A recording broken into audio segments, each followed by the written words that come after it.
नमस्कार दोस्तों। आज का टॉपिक है नॉन स्टाइक्योमिति दोष। जब क्रिस्टल में दोष के कारण धनायन एवं ऋणायन की संख्या का अनुपात समान नहीं रहता है, यानी कि धनायन और ऋणायन समान मात्रा में नहीं होते हैं, नॉन स्टाइक्योमिति दोष कहलाता है। और ये दो प्रकार के होते हैं, एक धातु आधिक्य दोष होता है और एक धातु न्यून दोष होता है। तो सबसे पहले हम पढ़ेंगे धातु आधिक्य दोष। तो धातु आधिक्य, जैसा कि नाम से स्पष्ट है, मेटल एक्सेस, मेटल ज़्यादा, धातु ज़्यादा, यानी कि धनायन की संख्या ऋणायन के से ज़्यादा होते हैं, यानी कि धनायन की मात्रा ऋणायन की मात्रा से ज़्यादा होते हैं, तो उसे हम धातु आधिक्य दोष कहते हैं। और यह दोष निम्न दो प्रकार से हो सकता है, एक ऋणायन रिक्ति द्वारा, दूसरा अंतराकाशी स्थलों में अतिरिक्त धनायनों की उपस्थिति द्वारा। तो पहले पढ़ेंगे हम ऋणायन रिक्ति द्वारा। तो जो ऋणायन रिक्ति है, इस प्रकार का दोष तब उत्पन्न होता है जब एक ऋणायन अपनी जालक स्थिति से अनुपस्थित होकर एक छिद्र का निर्माण करता है। नाम से स्पष्ट है, ऋणायन रिक्ति होगी, यानी कि अपनी जालक स्थिति से अनुपस्थित होकर एक छिद्र का निर्माण करता है और इस छिद्र में एक इलेक्ट्रॉन समावेशित हो जाता है। इस प्रकार क्रिस्टल की उदासीनता बनी रहती है। अभी मैं इसके एग्जाम्पल में बताऊंगा कैसे इलेक्ट्रॉन समावेशित होता है।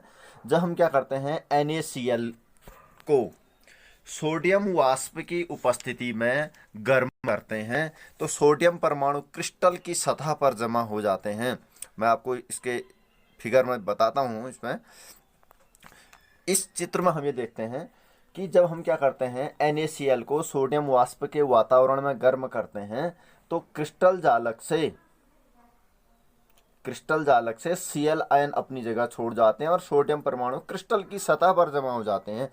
यानी कि सोडियम परमाणु क्रिस्टल की सतह पर जमा हो जाएंगे और क्रिस्टल जालक से ऋणायन, यहाँ पर से ऋणायन अपनी जालक स्थिति को छोड़कर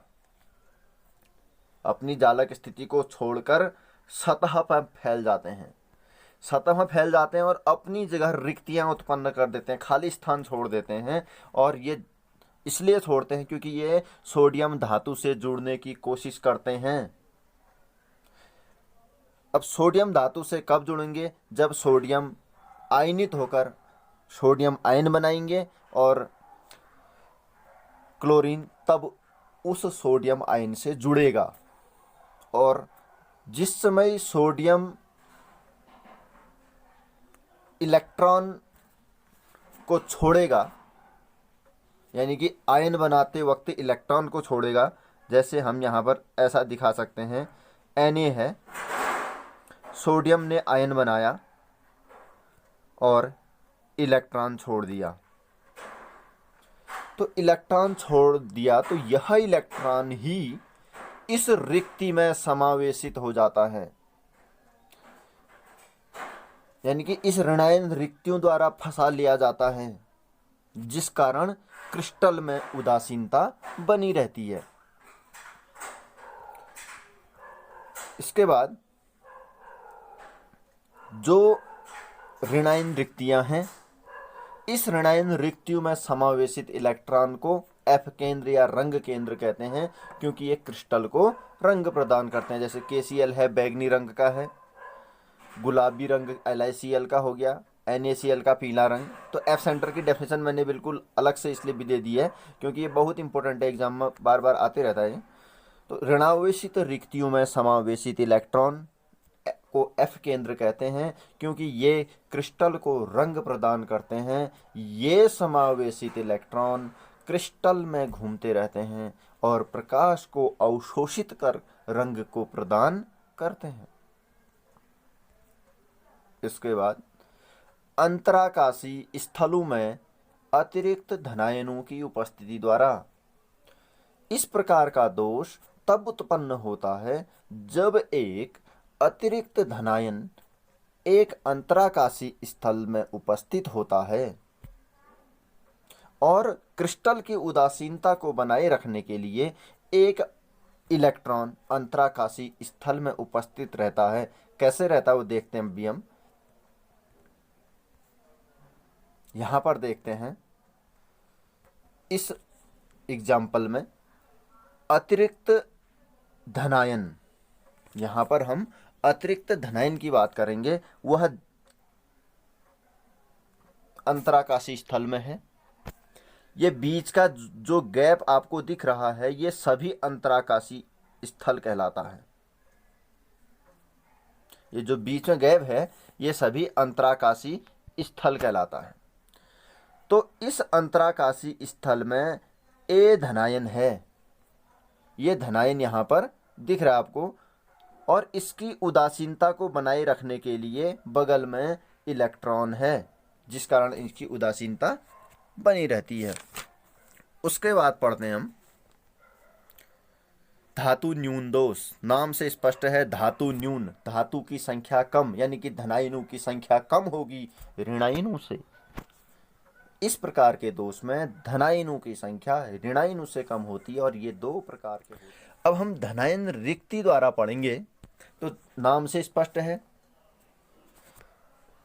जब एक धनायन जालक स्थिति से अनुपस्थित रहेगा, यानी कि धनायन रिक्ति जालक स्थिति से अनुपस्थित रहेगा, यानी कि जब एक धनायन अपनी जालक स्थिति से अनुपस्थित रहता है और उसके धनात्मक आवेश को अतिरिक्त आवेश द्वारा संतुलित किया जाता है। और इस प्रकार का दोष उन यौगिकों में पाया जाता है जिनमें संयोजकता परिवर्तित होती है। संयोजकता परिवर्तित करने का गुण जिनमें पाया जाता है, जैसे आयरन है, जिंक है, ये संयोजकता को परिवर्तित करने की प्रवृत्ति रखते हैं। अब यहाँ पर देखते हैं हम, जैसे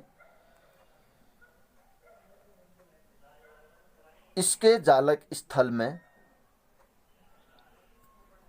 कोई परमाणु नहीं है, यानी कि अपनी जालक स्थिति से धनायन गायब है, अपनी जालक स्थिति में अनुपस्थित रहता है। उसके धनात्मक आवेश कम हो गया हमारे क्रिस्टल में, उस धनात्मक आवेश को ये बैलेंस कर रहा है, यानी कि बगल में जो A2 पॉजिटिव दिया हुआ है, यानी कि इसमें आयन, इसका आयन यहाँ पर जो आयन नहीं है, इसकी कमी को पूर्ति करता है, यानी कि इसको बैलेंस करने का काम करता है, जिससे क्रिस्टल में उदासीनता बनी रहती है।